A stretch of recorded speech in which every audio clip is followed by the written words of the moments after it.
Good afternoon, I'm Max Brantley with the Arkansas Times. On Tuesday, March the 22nd, the world is gripped today by another act of terrorism.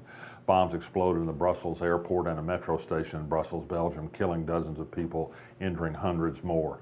This has brought the usual expression of thoughts and prayers from American politicians, but it's again restarted the debate about admission of immigrants to our country who are fleeing places that are subject to terrorism, talk of the Muslim religion. ISIS has claimed responsibility for those explosions.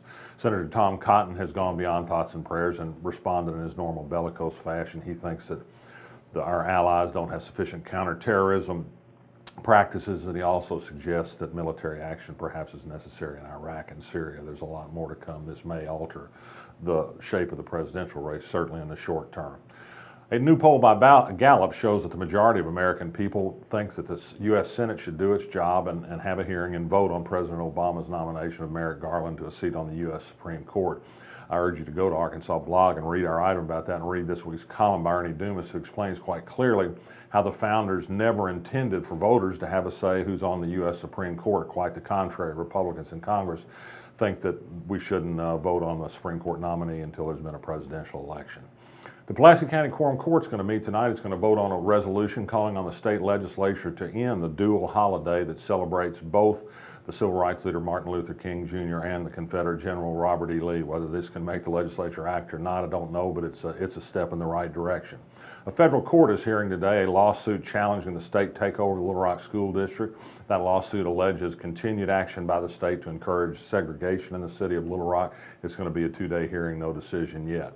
The U.S. Supreme Court today upheld a $5.8 million damage award against Tyson Foods for failing to pay adequately to workers in an Iowa plant for the time they spend putting on and taking off protective clothing.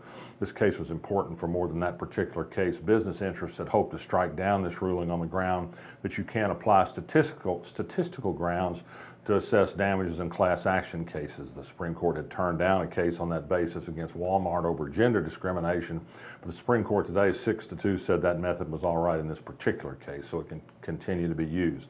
Mike Mazzeo, the Conway lawyer and former circuit judge who's pleaded guilty to taking a bribe in the form of campaign contributions to reduce a damage verdict against a nursing home in Greenbrier, is going to be sentenced later this week. He filed a motion yesterday asking for leniency. He said he's been punished enough by the loss of his law license, the loss of his judge's job, and by embarrassment.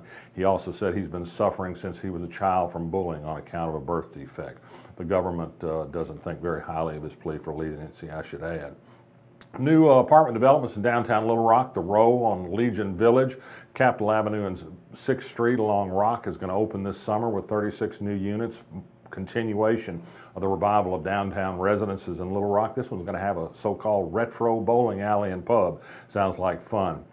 Late yesterday afternoon, the Attorney General of Arkansas issued another interesting opinion that seems to track her political outlook. She found grounds to say that it was legal for a 911 director in Jonesboro to post Bible passages on his city Facebook page. Maybe, maybe not. Is it a good idea for city employees to practice religion while they're doing their work? Why not just stick to 911? But the Attorney General says legally she thinks he can make a case for it.